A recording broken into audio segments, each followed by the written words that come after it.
दोस्तों जिस स्पीड से इस ग्लेशियर में क्रैक्स आ रहे हैं एंड जिस स्पीड से ग्लेशियर पिघल रहा है, साइंटिस्ट कहते हैं कि ओशन के अंदर में 65 सेंटीमीटर तक का राइज हो सकता है थ्वाइट्स ग्लेशियर के पिघलने के कारण में, जिसको हम डोम्सडे ग्लेशियर ही बोलते हैं। ये ग्लेशियर अंटार्कटिका के, वेस्ट अंटार्कटिका के अंदर में है एंड मल्टीपल अर्थक्वेक्स भी यहां पर आ रहे हैं।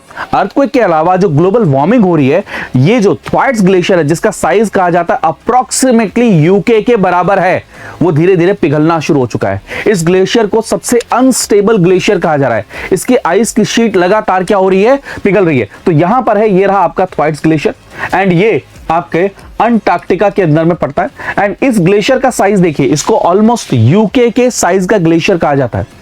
एंड आप अंदाजा लगा सकते हैं कि इस ग्लेशियर के अंदर में अगर किसी भी तरीके की डिस्टर्बेंस होगी तो कोल्ड वाटर कितना ज्यादा इंक्रीज हो जाएगा आपके इंडियन ओशन के अंदर में।